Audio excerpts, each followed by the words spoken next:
Hello, YouTube. This is Steve from Glasses Gaming here with part 2 of our episode 5 No Going Back analysis. And now, after we've gotten the sour spot out of the way with Luke's death, it's time to move on to something that I really did like, and that is, surprisingly, Kenny. I thought that they would completely mess up Kenny in this episode. I thought that there is no way we could redeem his character, especially after episode 4, where he basically blames Clementine for practically everything that has happened to Sarita and all the bad things that happened in that episode. He unfairly pins it on Clementine, and I thought that that was sort of way out of character and also very, he was a very broken character who didn't really know what to do. And I thought that there was no going back, like the title suggests, for Kenny. But at the end of the episode, it really got to me. Kenny has two possible endings. One where you decide to stay in Wellington, which is where he's wanted to go all along, and one where you actually go with Kenny, and because they don't have enough room in there for Kenny, but just enough room for her, Clementine, and the baby. And that is the scene that got to me. My God.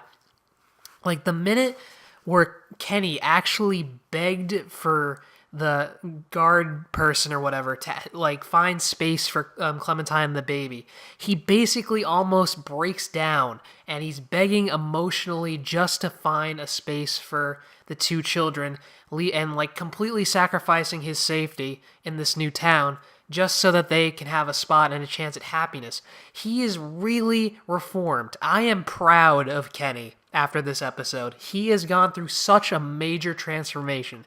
For the second time in this season, in this entire series, he has been broken and everything that he has loved has been taken away from him. And yet, while some people don't like him, no one can deny that his actions in this final moment of the season is just beautiful to watch. He's basically saying, the way he handles the baby, the way he's talking to it, the way he cares for it, the way it's the new thing that he's devoted his life to. It's something that he can hold on to, something that he can love again, like with Clementine.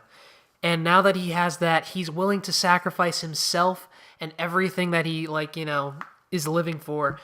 He's willing to give it all away just so that they can be happy. And no matter what you choose, it's just so heartbreaking to see that, there's no matter what way you choose, he can't go into Wellington. So it's basically a decision between whether or not you want to go yourself or whether you want to leave with Kenny and just see if come back in a few months. But the way he just talks and the way you say goodbye and the one where you stay in Wellington and leave Kenny to go wherever he's going to go, he just walks silently off into the distance and leaves the baby his hat, which is a trademark of his character. And, it's not really as symbolic as, Clementine's hat, but it's heartbreaking because he's giving the baby a last, way to remember him by. And you realize that even now, he can't be with the things that he cares about. Again, they're being pulled from him. And he just, for the first time, he doesn't react rashly. He doesn't react violently. He, evaluates the situation and thinks it through, which is, indicative of some severe growth. He has gone through amazing growth. He's learned how to take things cautiously and carefully now. He learns to plan.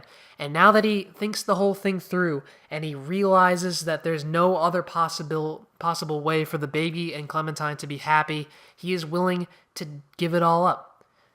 And you know what? That is just amazing. How Telltale Season 2 has not only been a journey of Clementine's growth and maturity, but it's also been that of Kenny's redemption. And I applaud Telltale for what they've done in this final episode. Kenny's swan song in the final 3 minutes or 5 minutes of this episode is well worth the price of admission, because no matter what you think of his character, his defining actions are occurring right in that final scene when he's ready to just give it all up just to save the people he cares about, willing to lose them all, willing to walk away from everything that he's fought for just to save them. And you know what? I tip my hat to you, Kenny, because that was just a heartbreaking, emotional, and fantastic ending to the episode. And I don't know, I could even say it rivals season one's ending, just for the sheer emotional weight of it all. So, if you haven't played it already, I suggest you try out Kenny's endings. Personally, I went with Jane because Jane seemed to be more of a stable character at the time. But just look at all these endings. There's one ending only out of the 5 or 6 that I don't like, and that's the one where you don't choose a side. But even still, you should just watch all of them just because each one hits a bullseye in its own respective way.